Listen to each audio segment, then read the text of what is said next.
Shalom, selamat sore jemaat yang terkasih. Kita diberi kesempatan yang terindah dan sangat luar biasa. Kesempatan ini biarlah kita gunakan, datang menyembah kepada Tuhan. Karena kita tahu kasih-Nya begitu besar dalam hidup kita. Kasih-Nya begitu dalam hidup kita. Kasih setia Tuhan luar biasa dalam hidup kita. Bapa yang ada dalam kerajaan surga, kami hamba-hamba-Mu, kami pelayan-pelayan-Mu datang sore hari ini kepada Engkau. Kami berterima kasih buat anugerah-Mu yang Engkau berikan dalam hidup kami. Dan biarlah Tuhan, kesempatan ini Tuhan, Engkau hadir dan memberkati kami. Lewat pujian yang kami berikan, kami mau berikan dari hati kami yang tulus kepada Engkau. Karena kami tahu dalam kami memuji dan memuliakan nama Tuhan, Engkau hadir dan Engkau akan memberkati setiap kami. Kami percaya Tuhan sore hari ini Engkau sudah memberkati kami dan Engkau lebih lagi akan memberkati kami. Terima kasih Tuhan, kami bersyukur dalam nama Tuhan Yesus. Haleluya, amin.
Karena Tuhan hadir dalam hidupnya. Haleluya. Amin.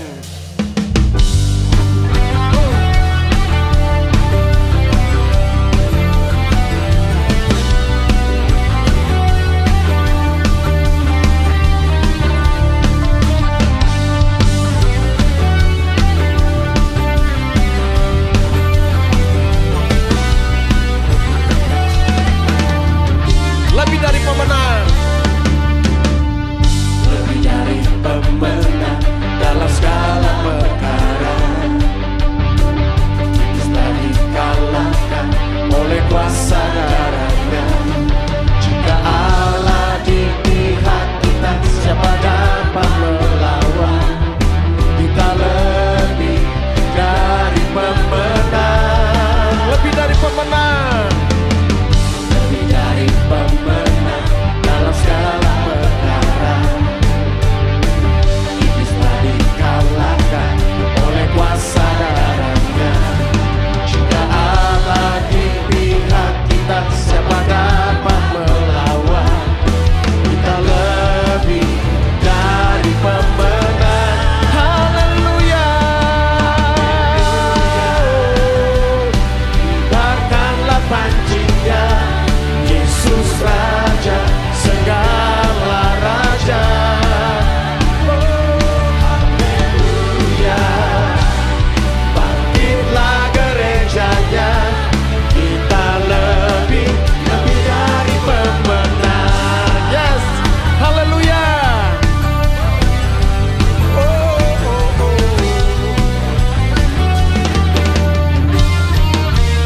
Sama-sama katakan. Lebih dari pemenang dalam segala perkara. Iblis telah dikalahkan oleh kuasa darahnya. Jika Allah di pihak kita, siapa dapat melawan? Kita lebih dari pemenang. Haleluya.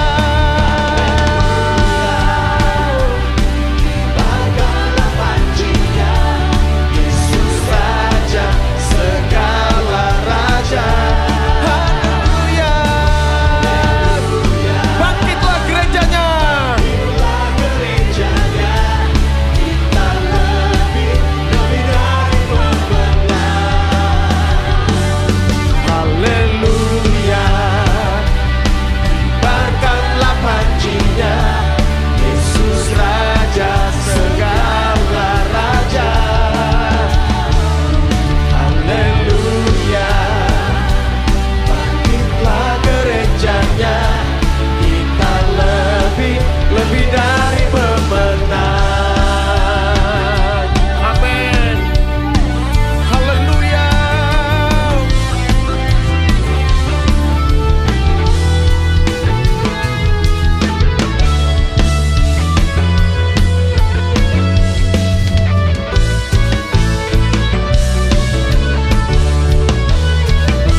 Haleluya. Kibarkanlah pancinya, Yesus Raja, segala raja. Haleluya. Haleluya. Bangkitlah gerejanya, kita lebih dari pemenang. Haleluya. Kibarkanlah pancinya, Yesus Raja, segala raja. Haleluya. Bangkitlah gerejanya, kita lebih dari pemenang. Kita lebih dari pemenang. Kita lebih dari pemenang. Haleluya. Berikan sorak-sorak. Haleluya. Haleluya. Biarlah anugerah Tuhan mempesona dalam hidup kita. Amin. Terima kasih Tuhan, terima kasih Tuhan.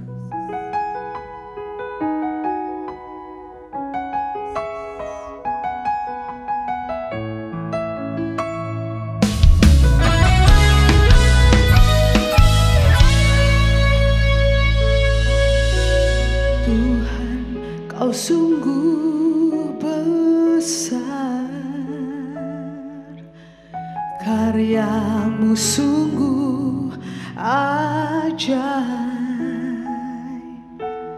tiada hentinya ku mengagumi, sungguh kau ajaib.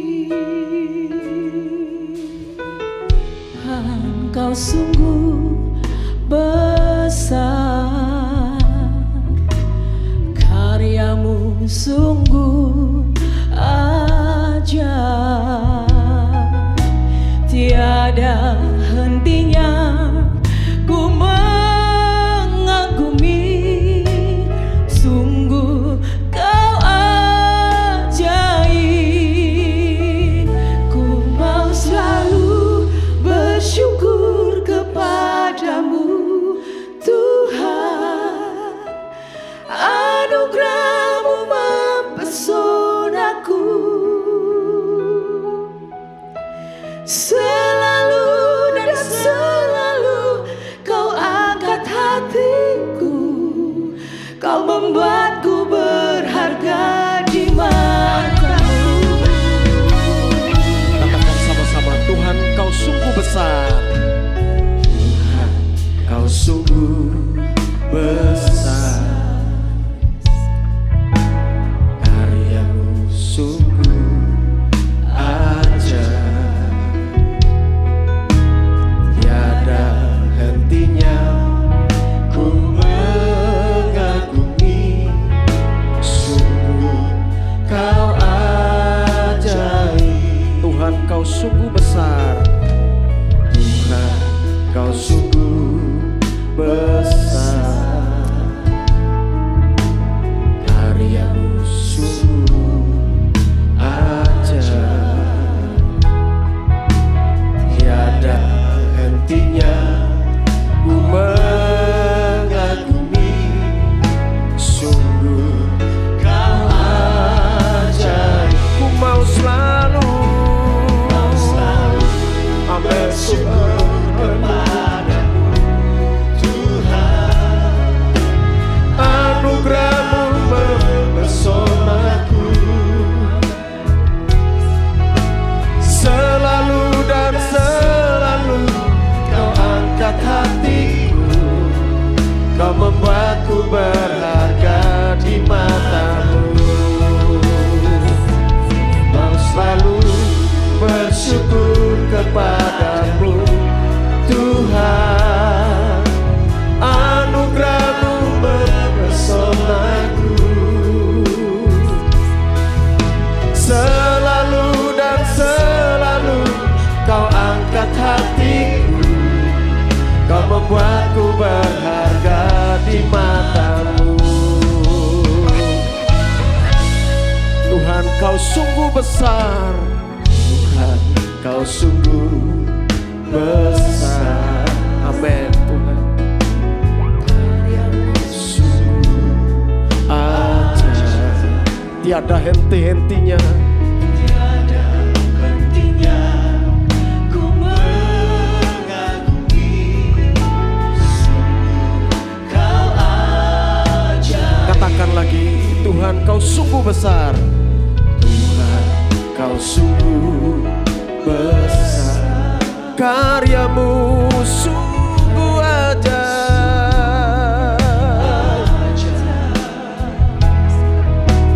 tiada hentinya ku mengagumi, sungguh kau ajaib. Ku mau selalu bersyukur kepadamu Tuhan, anugerah-Mu mempesonaku,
Angkat kedua tangan kita, katakan, ku mau selalu bersyukur kepadamu Tuhan.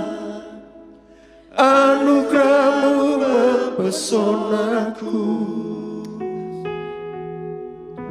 selalu dan selalu Kau angkat hatiku, Kau membuatku berharga di mata-Mu.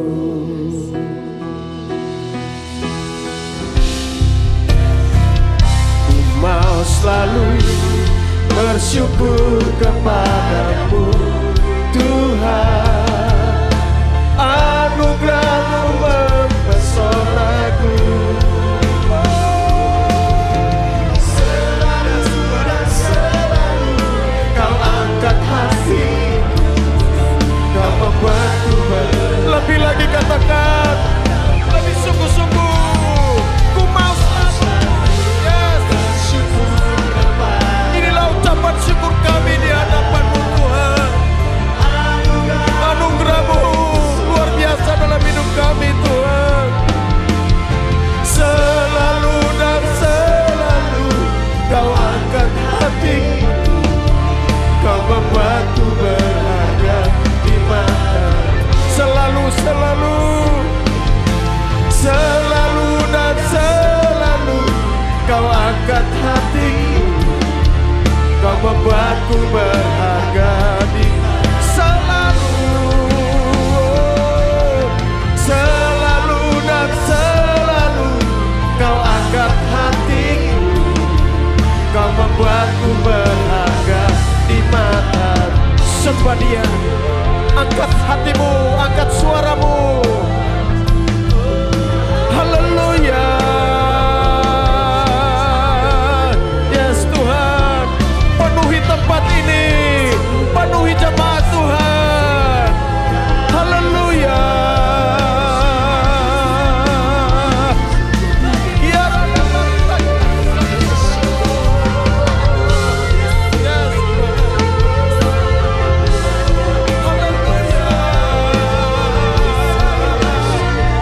hadirat-Mu Tuhan, bebaskan kami. Hadirat-Mu lepaskan kami. Si papa papa papa haleluya, haleluya, haleluya, haleluya. Si bawalah kami lebih lagi dalam hadirat-Mu. Penuhi umat-Mu, penuhi, penuhi, penuhi.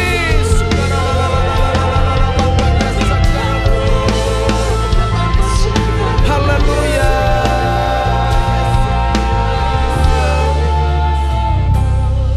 Mari sama-sama kita mau angkat kedua tangan kita. Ku mau selalu bersyukur kepadamu Tuhan. Anugerah-Mu mempesonaku, yes Tuhan. Selalu dan selalu Kau angkat hatiku, Kau membuatku berharga di mata-Mu. Singer saja katakan, ku mau selalu bersyukur. Amin Tuhan. Bersyukur kepadamu, Bawa kami lebih lagi Tuhan. anugerah-Mu mempesona. Yes Tuhan, haleluya Tuhan. Selalu dan selalu Kau angkat hatiku, Kau membuatku berharga di mata-Mu. Ku mau selalu bersyukur kepadamu Tuhan. Anugerah-Mu mempesonaku, selalu dan selalu Kau angkat hatiku, Kau membuatku berharga di mata-Mu. Selalu dan selalu Kau angkat hatiku, Kau membuatku berharga di matamu. Sekali lagi katakan selalu. Selalu dan selalu kau angkat hatiku. Kau membuatku berharga di matamu. Haleluya. Terima kasih Tuhan. Haleluya Tuhan. Yes Tuhan.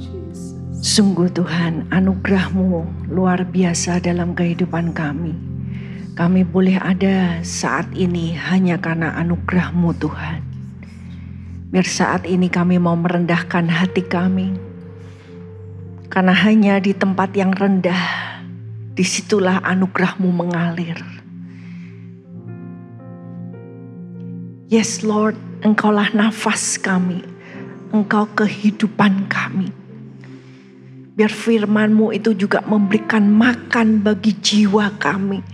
Supaya kami kuat, bahkan sanggup berdiri di tengah-tengah hari-hari yang semakin gelap ini.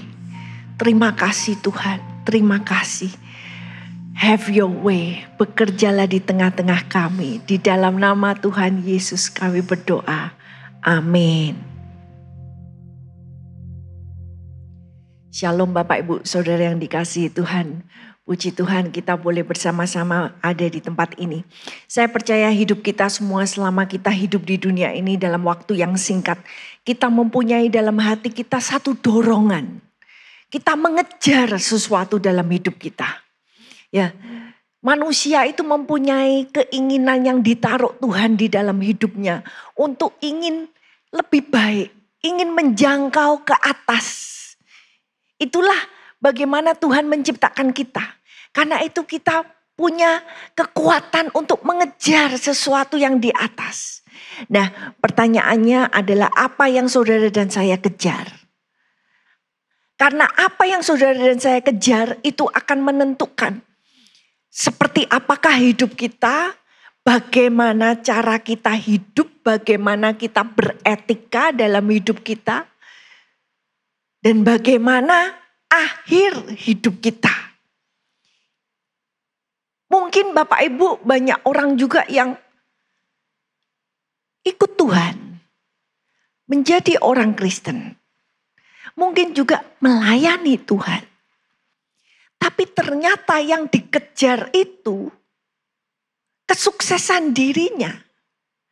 Ternyata yang dikejar itu adalah supaya dia punya uang yang banyak. Nah, di situ walaupun dia ini pengikut Tuhan, mungkin juga pelayan Tuhan. Tapi karena yang dikejar itu keliru, salah, maka cerita hidupnya tidak akan baik. Ketika kita mengejar kemuliaan diri kita, maka itu menempatkan kita di jalan yang berbahaya. Karena itu kita mau lihat ya, melalui firman Tuhan bagaimana Tuhan memberikan satu hal kepada semua kita. Setiap kita harus mengejar satu hal ini. Nah, Tuhan memperingatkan bahwa kita ketika kita hidup di waktu-waktu yang terakhir ini. Tuhan memperingatkan kita. Mari kita baca Efesus 5 ayat 14 sampai yang ke-17.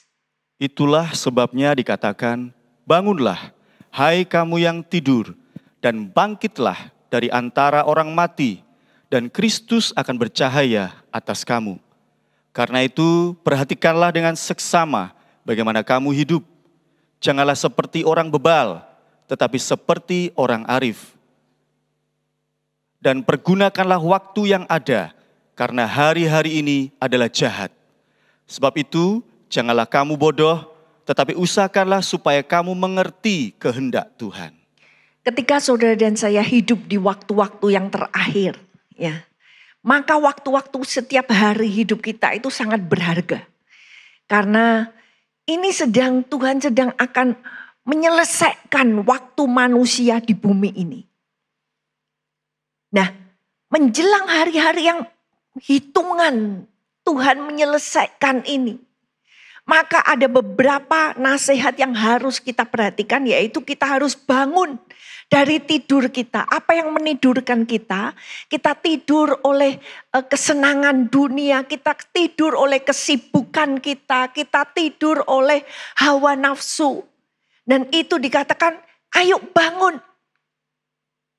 Orang yang mabuk itu gak sadar, dia seolah-olah seperti tertidur, mabuk oleh dunia ini, mabuk oleh kesibukan, permasalahan yang ada. Dan Tuhan berkata, bangun. Dan kita perlu satu dengan yang lain. Ya, bukan hanya kita memperhatikan diri kita sendiri, tapi kita memperhatikan kawanan domba Allah. Kita memperhatikan teman-teman kita di dalam komsel. Ya, kita memperhatikan, yuk, ayo bangun. Kita saling mendorong. Kadang-kadang ada orang yang bangun itu harus dibantu berdiri dulu, baru dia bisa bangun. Karena itu bangun dan bangkit dari antara orang mati. Roh kita harus bangkit dari kematian. Situasi kerohanian hidup yang suam-suam kuku. Yang kelihatannya ya begini-begini, saudara dan saya harus berseru minta pada Tuhan. Tuhan, bangkitkan rohku. Dan kemudian dikatakan, perhatikan bagaimana kamu hidup. Hidup harus dengan hikmat. Hikmat itu hanya datang dari Tuhan, bukan dari pengetahuan. Perhatikan bagaimana kita hidup, karena di dalam kita hidup waktu-waktu yang Tuhan sudah hitung dengan hitungan ini. Dikatakan kita harus menebus, redeem the time. Mungkin dulu di masa lalu kita sudah menghabiskan waktu. Kita menyia-nyiakan waktu kita dipakai untuk hal-hal yang gak baik. Sekarang waktunya namanya menebus. Waktu yang dulu sudah terbuang dengan sia-sia, mari sekarang kita tebus. Kita beli kembali, kita pergunakan dengan baik-baik setiap hari hidup kita. Jangan bodoh, tetapi usahakan kamu mengerti kehendak Tuhan. Kita mengisi waktu kita dengan melakukan kehendak Tuhan. Tidak usah melakukan 1001 hal. Tapi melakukan yang Tuhan mau. Yang Tuhan tunjukkan. Nah, karena itu perhatikan bagaimana kita hidup. Tuhan mau kita mengejar satu hal. Bukan kemuliaan diri, tapi kemuliaan Tuhan. Saudara, kalau saudara mengejar kemuliaan Tuhan, maka mau gak mau ketika kita mengejar kemuliaan Tuhan, kita dekat dengan kemuliaan hadirat Tuhan, maka semua masalah-masalah kita itu juga akan dibereskan.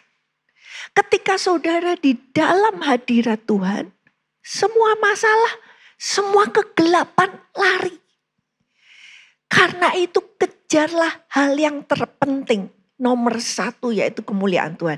Dan kita akan melihat dari 3 orang ini secara singkat, ya, bagaimana ketiga karakter ini memberi contoh bagi saudara dan saya untuk kita memenuhi panggilan hidup kita. Pergunakan waktu untuk mengerti kehendak Tuhan, memenuhi panggilan hidupmu. Saudara, memenuhi panggilan hidup itu gak perlu waktu yang lama kadang-kadang. Saudara gak perlu 50 tahun untuk memenuhi panggilan hidupmu. Kalau kita sungguh-sungguh contoh seperti Yesus, dia melakukan hanya yang Bapa tunjukkan, Bapa katakan, itu yang dia lakukan. Dan Yesus menyelesaikan semuanya, beres 3 tahun. 3 tahun, selesai. Karena itu mari kita mau memperhatikan hidup kita. Dan kita melihat yang pertama, contoh daripada Abraham. Mari kita baca Kisah Para Rasul 7 ayat 1 sampai yang ke-5. Kata imam besar, benarkah demikian? Jawab Stefanus, hai saudara-saudara dan bapak-bapak dengarkanlah, Allah yang maha mulia telah menampakkan dirinya kepada bapa leluhur kita Abraham ketika ia masih di Mesopotamia sebelum ia menetap di Haran. Dan berfirman kepadanya, keluarlah dari negerimu dan dari sanak saudaramu dan pergilah ke negeri yang akan kutunjukkan kepadamu. Maka keluarlah ia dari negeri orang Kasdim, lalu menetap di Haran. Dan setelah ayahnya meninggal, Allah menyuruh dia pindah dari situ ke tanah ini, tempat kamu diam sekarang. Dan di situ Allah tidak memberikan milik pusaka kepadanya, bahkan setapak tanah pun tidak.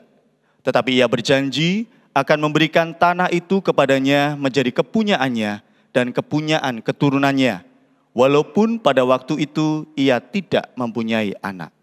Ya, yang pertama kita akan melihat contoh adalah dari Bapak Abraham. Abraham ini dipilih Tuhan untuk memulai cerita dari satu bangsa.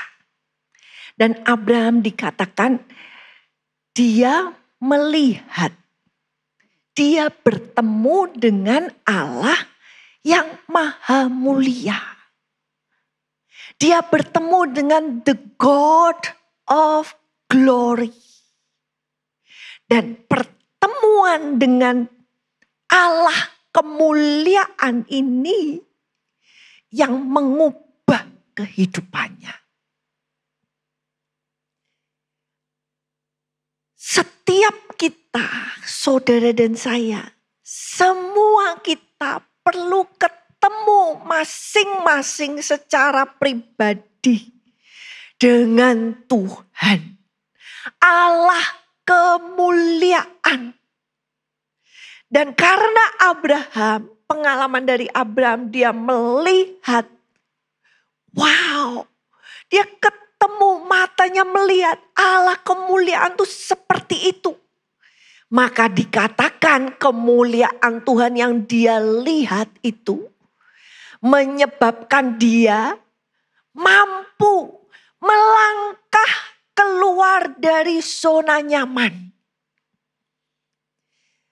Waktu itu Abraham sudah beristri ya. Dia tinggal di Mesopotamia. Ini adalah tempat di mana peradaban zaman dulu yang begitu berkembang itu ada di daerah sini.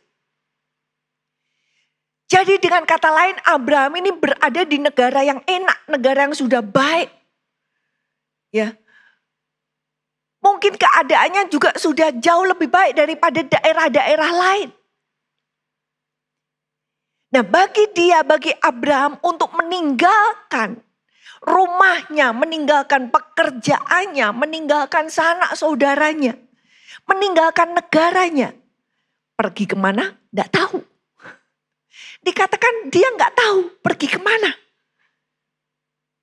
Dan disitulah saudara, langkah pertama yang diambil seseorang itu biasanya paling berat. Kalau Bapak Ibu ya dikatakan orang yang mau jogging, olahraga ya. Paling berat itu keluar rumah ya. Pakai sepatu keluar rumah untuk olahraga. Nanti kalau sudah keluar sudah olahraga seneng. Tapi begitu yang pertama itu meninggalkan, berdiri dari kasur, mungkin keluar dari rumah, itu justru yang lebih susah. Langkah pertama ketika engkau meninggalkan zona nyaman, itu perlu satu dorongan yang kuat. Satu ketetapan hati. Dan ketika dia bertemu Allah yang maha mulia, Tuhan berkata, kamu keluar, pergi.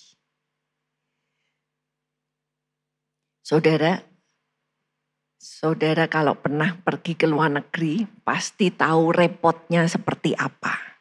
Itu kalau pergi liburan. Apalagi kalau pergi pindahan. Meninggalkan kehidupan yang lama, nyabut semuanya, pindah negara.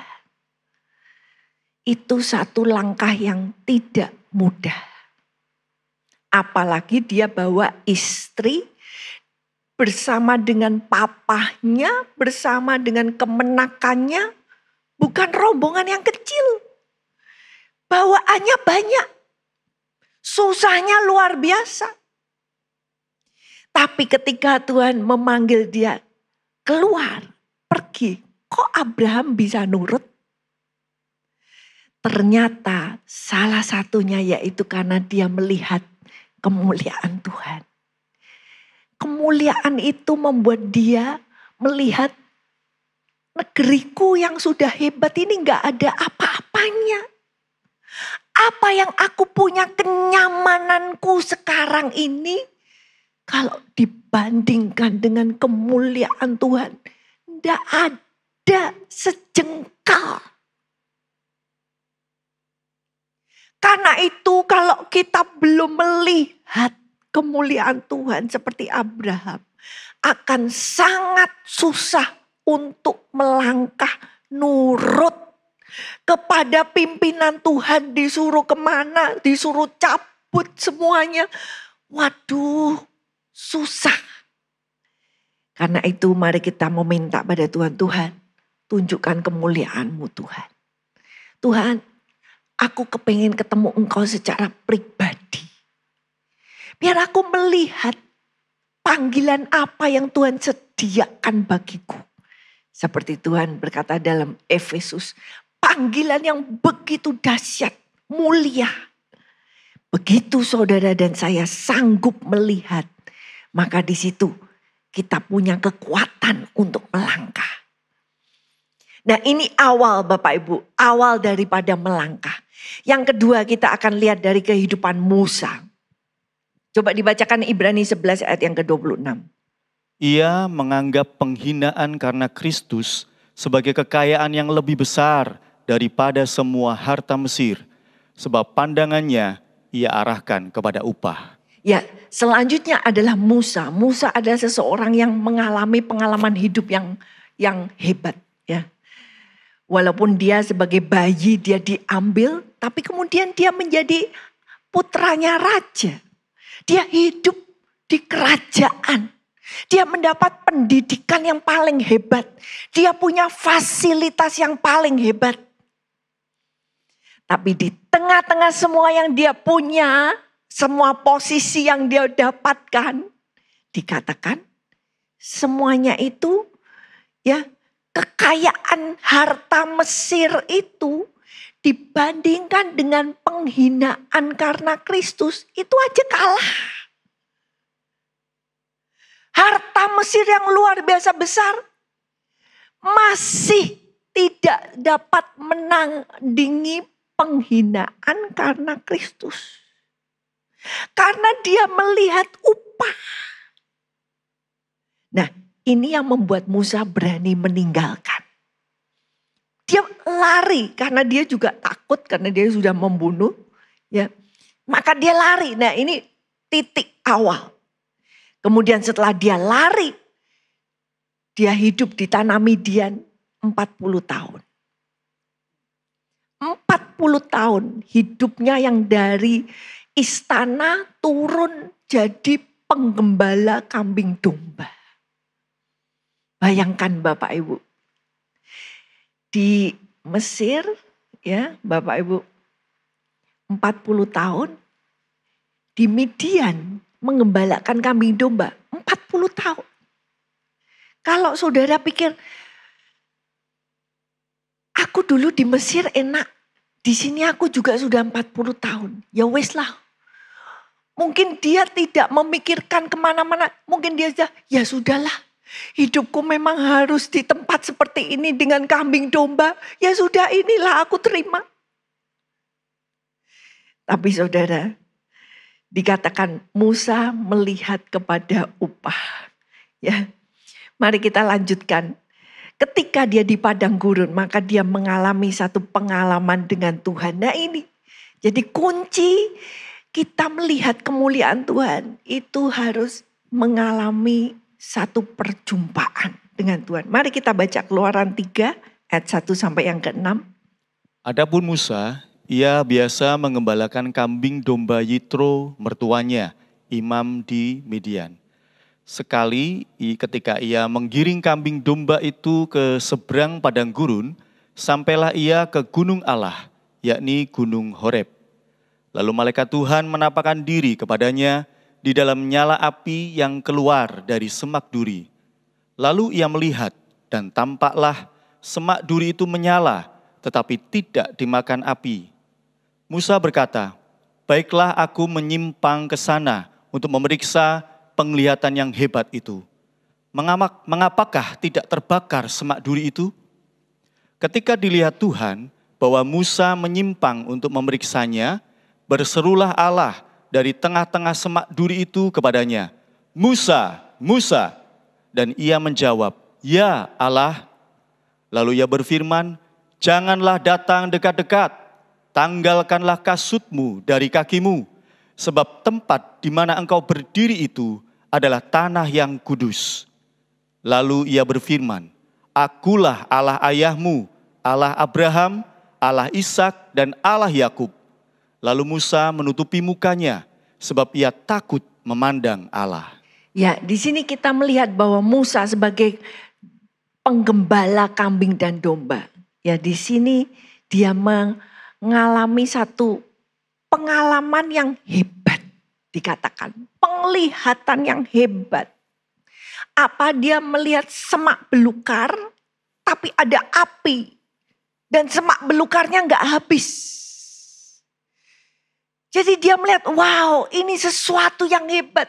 Waktu dia datang mendekat untuk melihat, maka dia mendengar suara dari tengah-tengah semak itu yang berkata kepadanya, memanggil namanya. Lu kok tahu namanya? Karena Tuhan tahu, Tuhan panggil dia Musa. Musa. Tuhan juga panggil Samuel. Samuel. Tuhan pun mengenal nama saudara dan saya.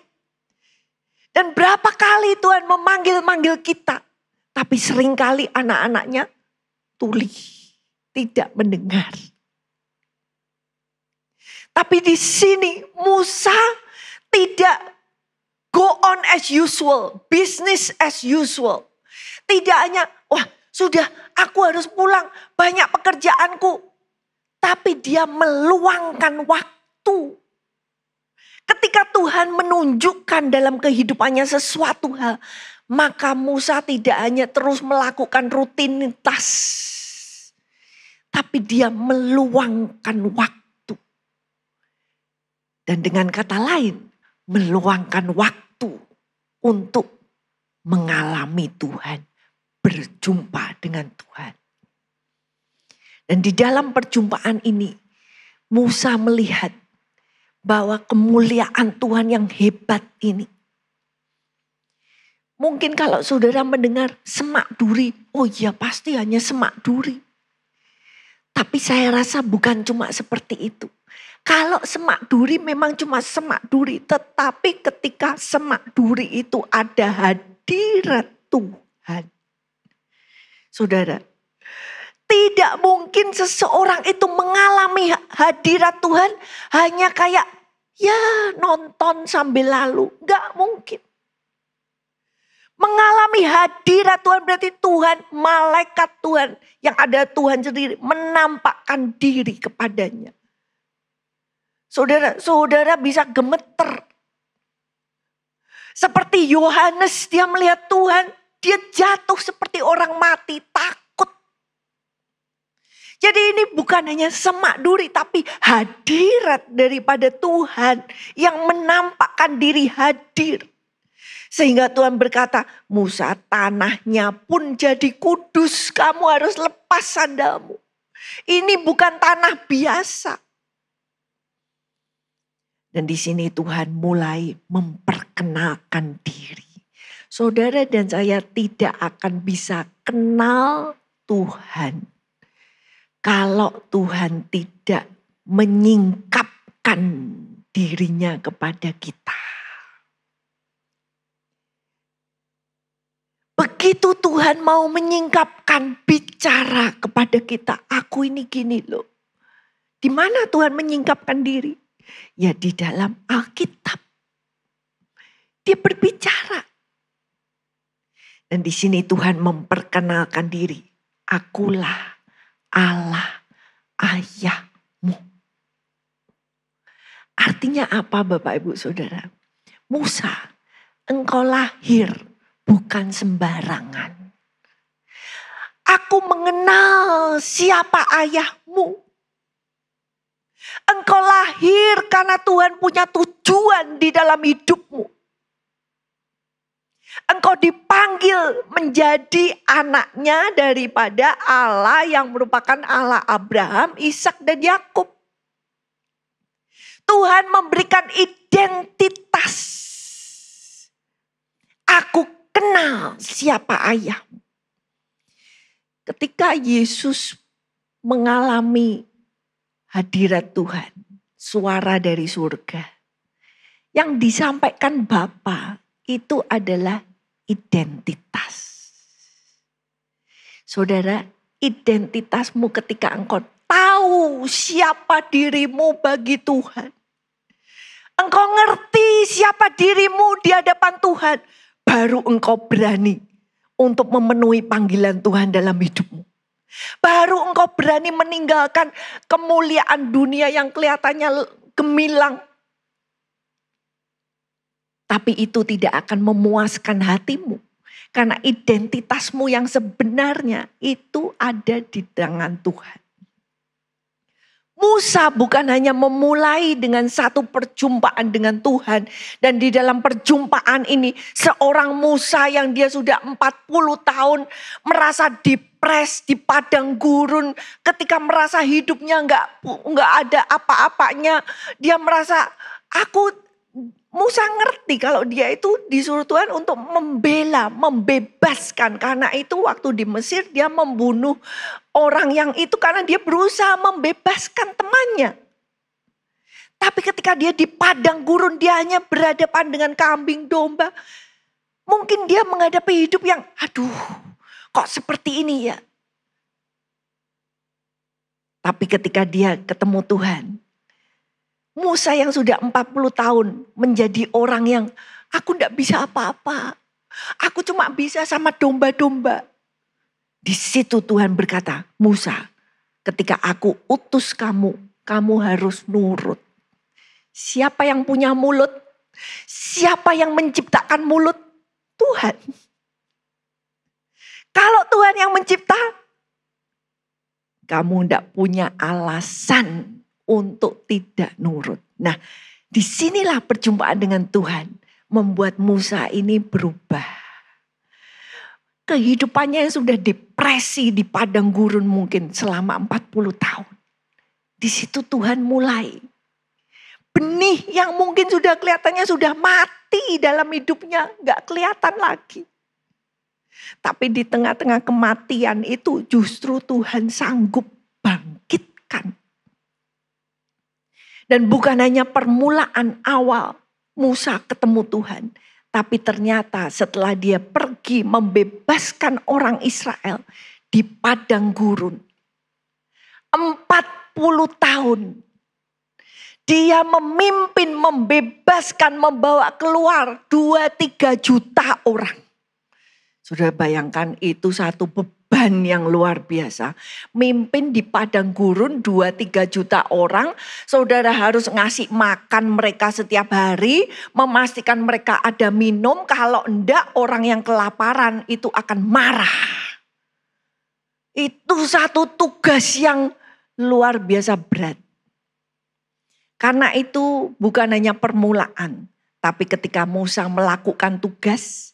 Dia ternyata punya kunci. Kok bisa Musa 40 tahun tahan di padang gurun. Kalau dulu kambing domba nurut. Kalau ini sekarang tidak nurut seperti domba-domba itu. Mereka bisa memberontak, mereka ngomel, mereka mau mukulin dengan batu. Nah, bagaimana Musa bisa sukses di padang gurun? Nah, kita baca dalam Keluaran 33 ayat 7 kemudian 9-11. Sesudah itu Musa mengambil kemah dan membentangkannya di luar perkemahan, jauh dari perkemahan, dan menamainya kemah pertemuan.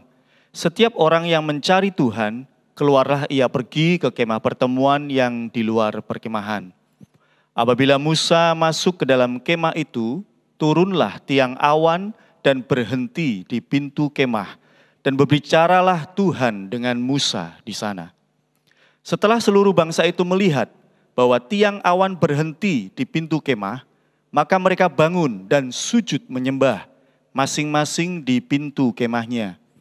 Dan Tuhan berbicara kepada Musa dengan berhadapan muka, seperti seorang berbicara kepada temannya. Kemudian kembalilah ia ke perkemahan.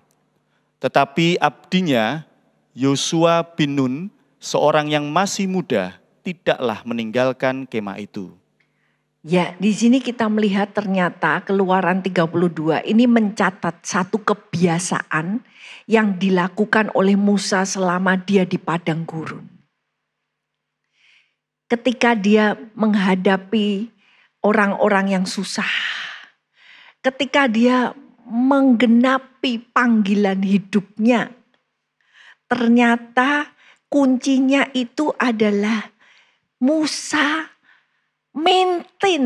Musa itu menjaga satu hubungan dengan Tuhan, di mana setiap kali Musa itu pergi mencari hadirat Tuhan, mencari kemuliaan Tuhan, dan dikatakan setiap kali Musa pergi ke kemah itu, maka tiang awan turun dan tiang awan memenuhi kemah.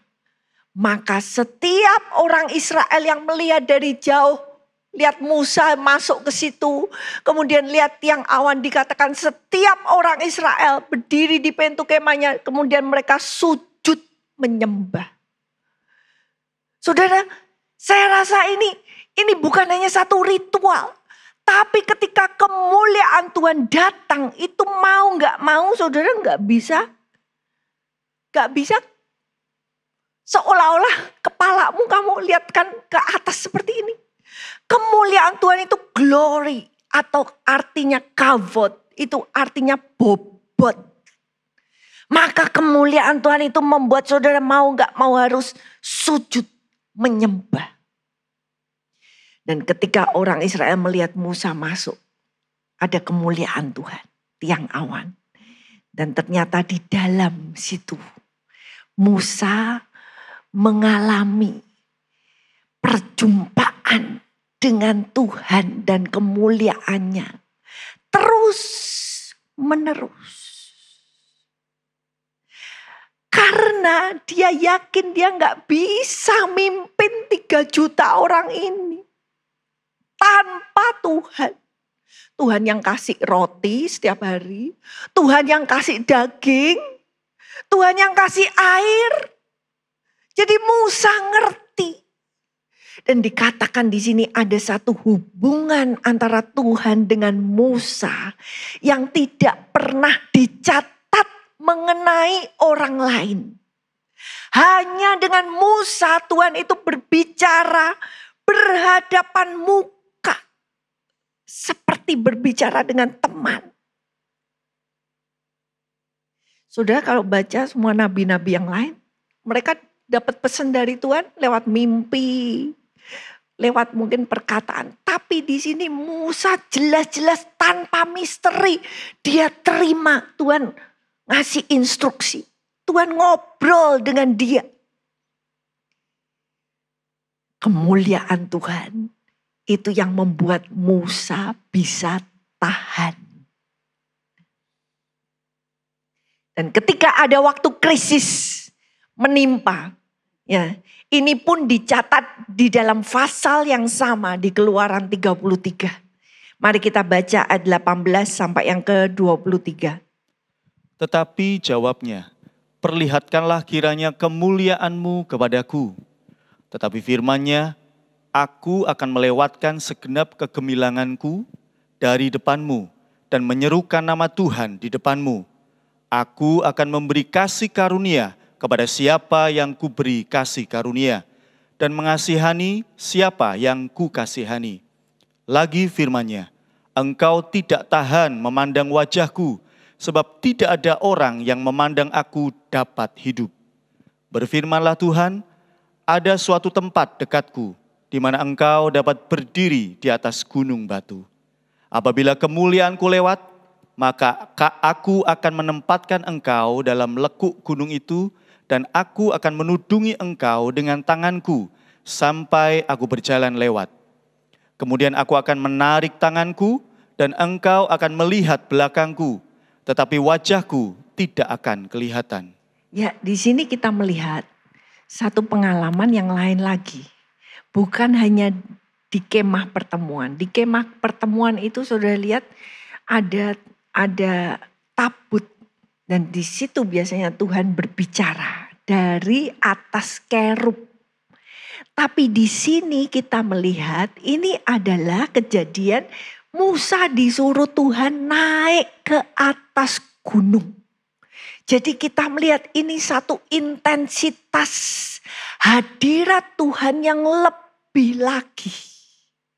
Karena sekarang dia harus naik ke atas gunung. Menjumpai, bertemu dengan Tuhan di mana? Di atas gunung. Dan dikatakan tidak ada seorang pun boleh naik atau mendekat ke gunung itu. Bahkan binatang-binatang gak boleh makan rumput di hadapan gunung itu, gak boleh. Jadi saudara tahu ini satu intensitas hadirat Tuhan yang lebih lagi. Yang lebih besar. Dan di atas gunung ini, inilah waktu krisis. Kenapa? Karena Musa pertama kali dia naik ke atas gunung, dia gak pulang-pulang. Dikatakan 40 hari di atas, orang Israel nunggu, dikirain orang Israel, ya 3 hari lah cukup. Ya, itu pemikiran manusia, 3 hari cukup. Kalau enggak 3 hari dia mau makan apa di atas gunung? Begitu ditunggu 3 hari enggak turun. 1 minggu. 1 minggu di atas gunung makan apa? Pasti dia sudah mati itu.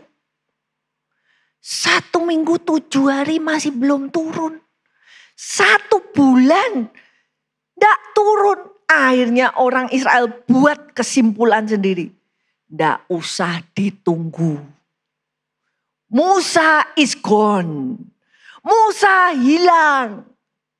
Akhirnya mereka yang melihat berdasarkan mata, maka mereka membuat patung lembu emas. Dan mereka berkata, inilah Allahmu Israel. Dan di situ Tuhan marah. Maka 2 loh batu yang dibawa Musa turun dari gunung ketika Musa melihat orang Israel nari-nari, menyanyi-nyanyi, mengelilingi patung lembu emas. Maka Musa tidak bisa tahan. Dia tidak bisa melihat bagaimana Tuhan yang kudus ini baru saja dibawa keluar dengan mujizat. Sudah menyembah patung. Maka Musa marah. Loh batu itu pecah. Kemudian Musa diminta Tuhan, oke Musa naik kembali ke atas gunung.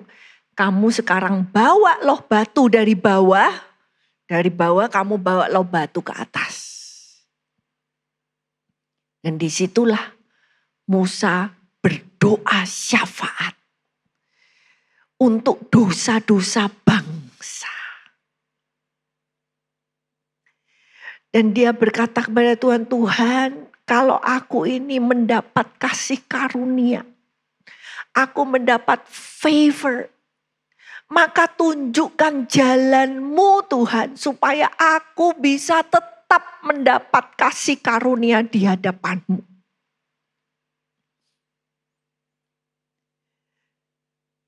Dan di sini Musa berkata, Tuhan perlihatkan kemuliaan-Mu.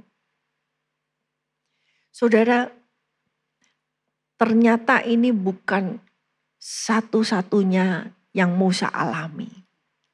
Di dalam krisis ketika dia berjalan dengan orang Israel, ada pemberontakan-pemberontakan.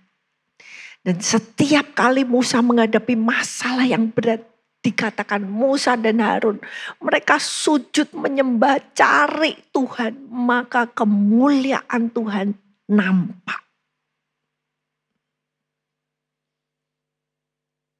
Kemuliaan Tuhan itu yang memampukan Musa menghadapi krisis. Dan di sini Musa berseru kepada Tuhan, Tuhan, perlihatkan kemuliaan-Mu. Tuhan menjawab, aku akan menunjukkan, terjemahan yang lebih baik, kebaikan-Ku. Ternyata kemuliaan Tuhan itu kita lihat ketika saudara mulai melihat kebaikan-kebaikan Tuhan dalam hidupmu. Karena itu dikatakan hitung berkat-Mu. Ingat apa yang Tuhan sudah lakukan dalam hidupmu. Kamu ingat. Ketika sudah mulai ingat kebaikan Tuhan. Saudara ingat anugerah Tuhan. Saudara ingat pertolongan Tuhan. Maka di situ saudara mulai melihat. Wow, Tuhan itu mulia. Kemuliaan Tuhan itu ditunjukkan salah satunya itu dengan kebaikan Tuhan. Dan dikatakan, Musa, kalau engkau memandang langsung wajahku, engkau tidak bisa karena tidak ada orang yang memandang wajah Tuhan bisa hidup. Nah, saudara perhatikan di firman ini, waktu itu ya Tuhan katakan gak ada yang memandang wajahku bisa hidup. Jadi ada satu progres saudara.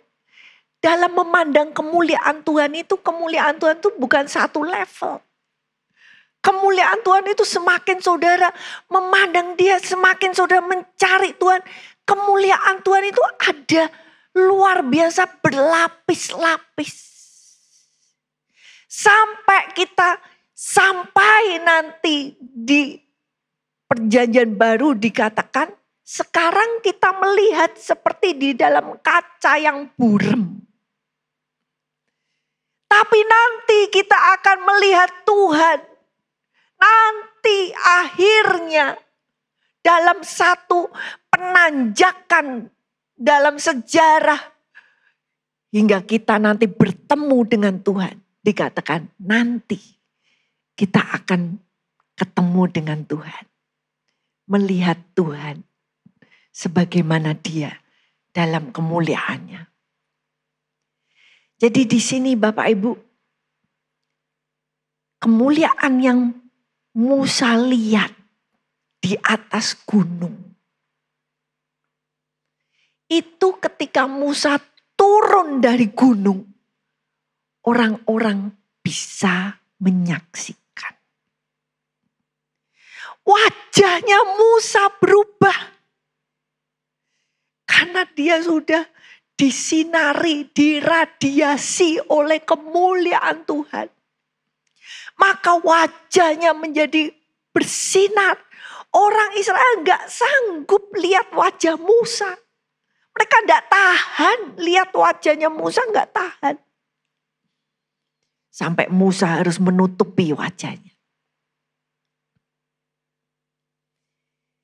Inilah yang membuat kunci dalam kehidupan Musa. Kenapa dia bisa tahan? Kenapa dia bisa menang atas krisis? Hanya karena melihat kemuliaan Tuhan.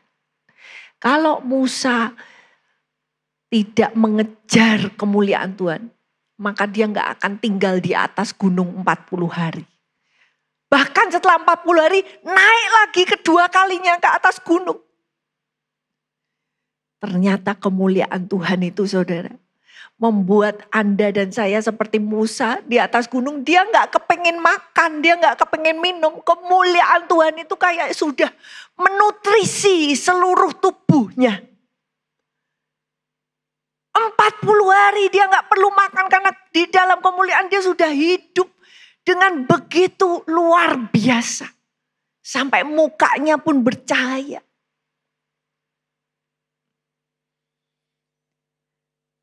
Dan itulah kekuatan saudara dan saya. Yang terakhir kita akan melihat dalam kehidupan Yesus. Kita baca dari Ibrani 12 ayat 1 sampai yang ketiga. Karena kita mempunyai banyak saksi, bagaikan awan yang mengelilingi kita. Marilah kita menanggalkan semua beban dan dosa yang begitu merintangi kita, dan berlomba dengan tekun dalam perlombaan yang diwajibkan bagi kita. Marilah kita melakukannya dengan mata yang tertuju kepada Yesus yang memimpin kita dalam iman, dan yang membawa iman kita itu kepada kesempurnaan, yang dengan mengabaikan kehinaan, tekun memikul salib, ganti sukacita yang disediakan bagi Dia, yang sekarang duduk di sebelah kanan tahta Allah. Ingatlah selalu akan Dia, yang tekun menanggung bantahan yang sehebat itu terhadap dirinya dari pihak orang-orang berdosa, supaya jangan kamu menjadi lemah dan putus asa. Ya, di sini kita melihat contoh yang pamungkas ya. Contoh klimaks yaitu Yesus. Kenapa Yesus bisa tahan? Kenapa Yesus bisa memenuhi panggilan hidupnya? Kenapa Yesus bisa tekun sampai titik darah penghabisan? Dikatakan Yesus itu melihat sukacita yang disediakan di tahta Allah. Jadi ketika Tuhan Yesus memikul salib, menanggung penderitaan, Dia melihat sebentar lagi aku ke sana. Itu loh Papaku yang di surga sudah nunggu. Itu loh Bapakku sudah menyediakan tangan yang terbuka lebar mau memeluk. Dan dikatakan di sana dia melihat sukacita dan dia melihat upah. Kemuliaan yang dia lihat dengan Bapa di surga. Itu yang membuat Yesus melihat masalah-masalahnya di dunia ini yang gak ada apa-apanya. Walaupun penderitaan Yesus itu sudah luar biasa. Dan dikatakan karena dia melihat kemuliaan itu, maka dia bisa mengabaikan kehinaan. Yesus itu anak Allah, pencipta dunia, tapi dia diludahi oleh orang. Dia diolok-olok, dia dihina. Dikata-katai, oh anak tukang kayu. Mungkin juga dikata-katai, oh anak haram. Tapi Yesus sanggup mengabaikan kehinaan. Bahkan Yesus dikata-katain, kamu ya itu kamu pakai kuasanya iblis.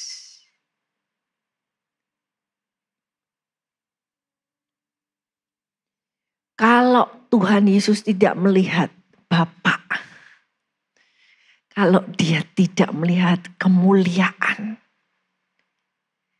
maka dia tidak bisa mengabaikan kehinaan. Tekun memikul salib, tekun menanggung bantahan yang sehebat itu.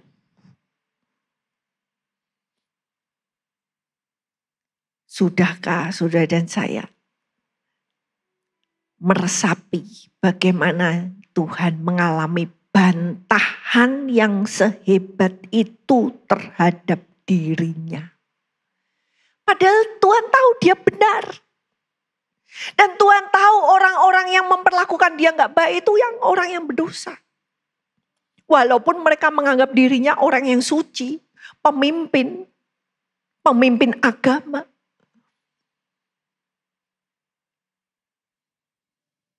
Ketika segala sesuatunya dibalik. timpakan kepada Yesus menjadi penderitaan yang sedemikian. Maka kunci kehidupan Yesus itu hanyalah kemuliaan Bapa yang di surga. Kalau kita ngerti kuncinya ini, saudara mau berusaha pakai yang lain, gak akan bisa. Kuncinya bisa tahan, itu hanya satu, kemuliaan Tuhan. Kalau saudara dan saya melihat kemuliaan itu, baru kita sanggup mendapatkan apa yang Tuhan sediakan di balik pintu.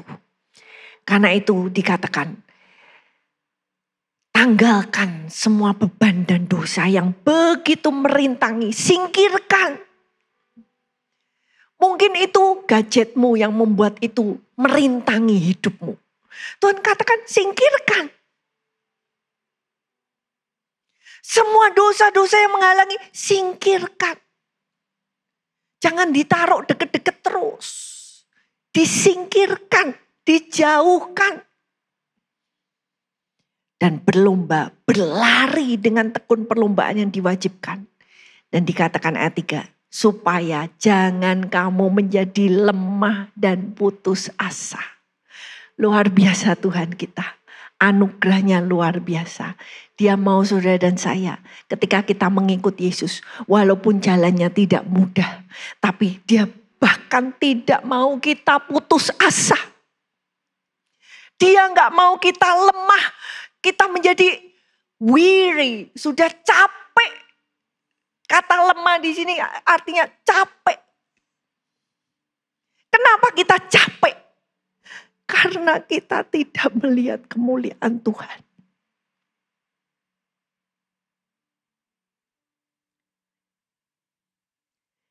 Mari, satu kunci ini.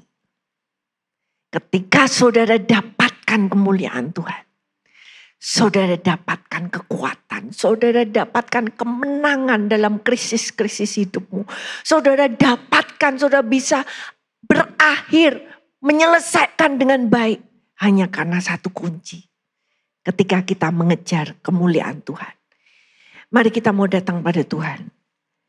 Kita mau katakan, Yesus, kemuliaan-Mu.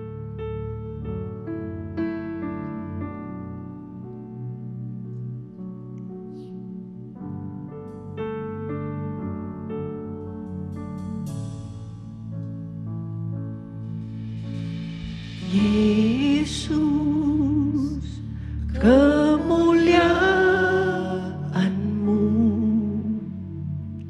pulihkan hatiku.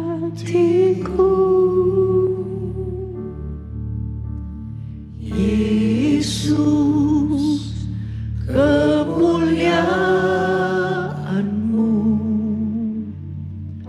berkati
biar saat ini Engkau memenuhi kami dengan kehadiran-Mu.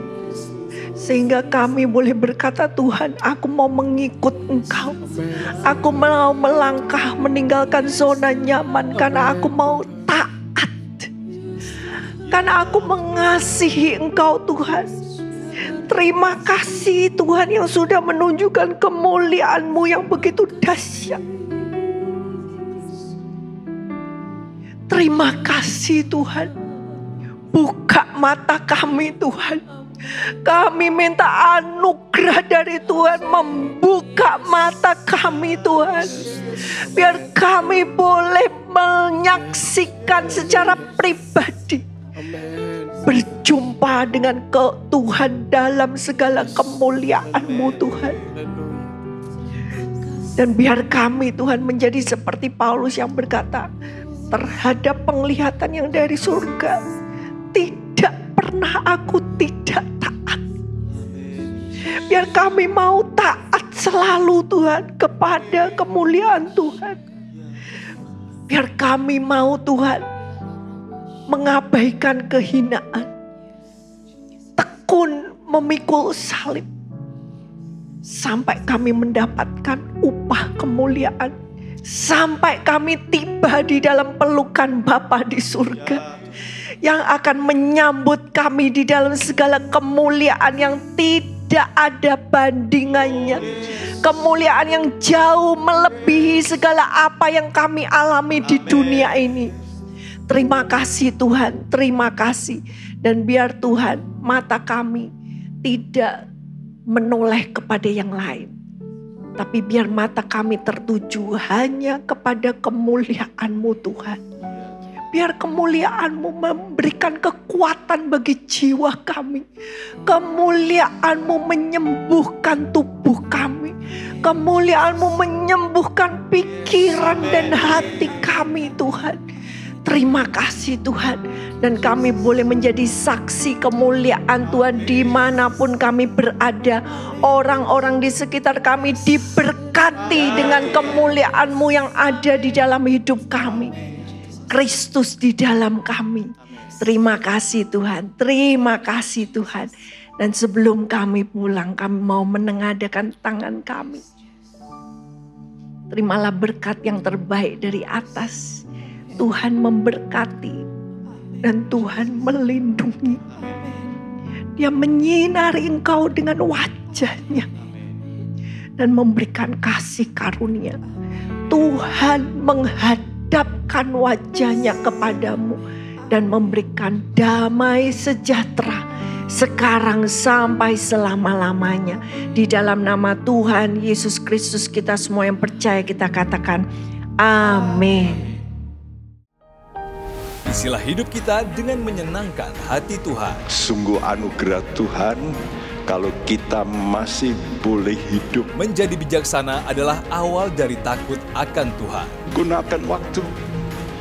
Mari kita takut akan Tuhan. Bergabunglah dengan Pendeta Timotius Subekti dalam program Suara Alfa Omega. Hanya di Live Channel. Penyaluran kolekte maupun persembahan lainnya dapat dilakukan melalui transfer ke nomor rekening gereja dengan nomor 009 707 2071 atas nama Megawati dan Lee Irwande atau dengan scan QR Code berikut ini. Bagi jemaat Tuhan yang rindu mendapatkan informasi seputar kegiatan gereja, renungan harian, dan lain-lain melalui WhatsApp gereja, Anda dapat mendaftar dengan cara ketik BC spasi on dan mengirimkan ke WA gereja dengan nomor 0815 7802 2000.